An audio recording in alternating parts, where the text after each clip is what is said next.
સાવધાન, જો તમે પણ મેરેજ બ્યુરો દ્વારા ઘર વસાવવાના સપના જોઈ રહ્યા છો તો આ ઘટના તમારા માટે લાલ બત્તી સમાન છે। જ્યાં એક દંપતીએ લગ્નને જ લૂંટનું સાધન બનાવી દીધું। લગ્નના પવિત્ર 7 ફેરા જ્યારે લાલચના બની જાય ત્યારે માત્ર ઘર નથી તૂટતા પણ ભરોસો પણ કાયમ માટે તૂટી જતો હોય છે। હિંમતનગરની ગલીઓમાં મેરેજ બ્યુરોના નામે ચાલી રહેલા એ વિશ્વાસઘાતના એક એવા ખેલનો પર્દાફાશ થયો જે સાંભળીને તમે પણ સ્તબ્ધ થઈ જશો। જોઈએ આવી દુલ્હનથી ભગવાન બચાવે।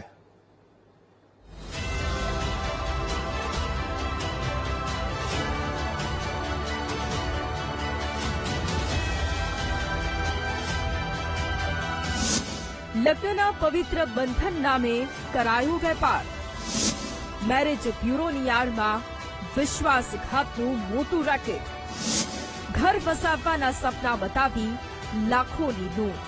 હિંમતનગરમાં લગ્નની આશા સાથે મેરેજ બ્યુરોમાં પગ મૂકે ત્યારે તેને અંદાજ પણ નથી હોતો કે લગ્ન જેવા પવિત્ર અને અતૂટ બંધનને પણ કોઈ લાલચુ તત્વો કમાણીનું સાધન બનાવી શકે છે।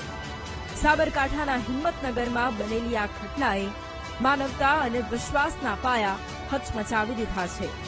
એક દંપતી જેમને સમાજે ઘર વસાવવામાં મદદરૂપ થનારા માન્યા તેમણે જ મેરેજ બ્યુરોની આડમાં છેતરપિંડીનું આખું જાળ બિછાવ્યું। ગુજરાત બહારના રાજ્યોમાંથી ગરીબ કે અસહાય મહિલાઓને લાવી ગુજરાતી પરિવારોના માથે ખોટા સપનાઓનું પોટલું બાંધી આ ટોળકી અનેક યુવાનોના જીવન સાથે ખેલ ખેલ્યો। જોકે આરોપી કવિતા સોની અને મનોજ સોની તો પોતાની જાતને દૂધે ધોયેલી સાબિત કરી રહ્યા છે। અને ફસાવાનું તો એને ખબર જ હતી કે આવી રીતે અમને ફસાવશે અને અમે જેને લગ્નના પૈસા લીધા છે જેને આપેલા છે એને સામેથી લઈ અમે એ લોકોને 50% પરત બી કરેલા છે અને એનો અમારો જોડે પ્રૂફ પણ છે। કેટલા લોકો ભેળા અત્યાર સુધીમાં? ખાસા મેરેજ કર્યા છે અત્યાર સુધી તો અમે 40-50 થી ઉપર જ કર્યા છે। કેટલા રૂપિયા લેતા હતા?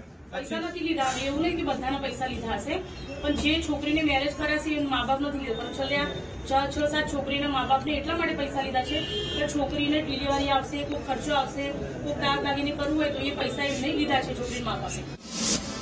ગજબની હતી ગેંગની મોડેસ ઓપરેન્ડી। લગ્નના થોડા જ સમયમાં ડખો કરાવતા ભોળા પરિવારોને ધમકી આપી રૂપિયા પડાવતા। ભોગ બનનાર સંજય સોનીના કહેવા પ્રમાણે મનોજ સોની અને તેની પત્ની કવિતા સોનીએ હિંમતનગરમાં મેરેજ બ્યુરો ખોલી અન્ય એજન્ટો સાથે મળીને કાવતરું રચ્યું। આરોપીઓએ સંજય સોનીને વિશ્વાસમાં લઈ 2.50 લાખની દલાલી નક્કી કરી બિહારની દિવ્યા નામની યુવતી સાથે લગ્ન કરાવ્યા। જોકે લગ્નના થોડા જ દિવસમાં દુલ્હન ઘરેલું સમસ્યાના બહાને ઘરેથી ભાગી ગઈ છે અને ત્યારથી જ છેતરપિંડીનો ભોગ બન્યો છે। મામલો પોલીસ સ્ટેશન પહોંચતા ગેંગના 4 સભ્યોને સાબરકાંઠા એલસીબી અને હિંમતનગર બી ડિવિઝન પોલીસે સંયુક્ત ઓપરેશનમાં ઝડપી પાડ્યા જ્યારે હજુ 5 આરોપી ફરાર છે। ટોળકી અત્યાર સુધીમાં 4 યુવાનો પાસેથી 13.83 લાખ ખંખેરિયાનો ખુલાસો થયો છે। પુરુષ હોય એનો સંપર્ક કરવામાં આવે અને એમને એમ કહેવામાં આવે કે અમે તમારા લગ્ન કરાવી આપીશું। એ 2.5 લાખથી લઈને 3 લાખ 3.5 લાખ એવી એમાઉન્ટ લેતા હોય છે એમની પાસેથી અને પછી એકાદ મહિનામાં છોકરીઓ કે ભાઈ અમને નાના બહાના બતાવે કે ભાઈ જમવાનું સંતાડી રાખે છે, ઘરે ફાવતું નથી એમ કરીને અમારે છૂટાછેડા લેવા છે એવું પ્રેશર કરે। છૂટાછેડા ના આપે તો કાયદાકીય કાર્યવાહી કરવાની ધમકી આપે। એટલે જે પણ મેરેજ કરેલા વ્યક્તિઓ હોય એ એમને છૂટાછેડા આપી દેતા હતા। પોલીસની ત્વરિત કાર્યવાહીએ સમાજમાં એક દાખલો બેસાડ્યો કે અન્યાય કરનાર ગમે તેટલો ચતુર કેમ ન હોય તે કાયદાના લાંબા હાથથી બચી શકતો નથી। આ ઘટના ચેતવણી આપે છે કે સોશિયલ મીડિયા કે અજાણ્યા બ્યુરોના માધ્યમથી થતા સંબંધોમાં આંધળો વિશ્વાસ ન કરવો। સાવચેતી જ આ પ્રકારની છેતરપિંડીથી બચવાનો એકમાત્ર માર્ગ છે।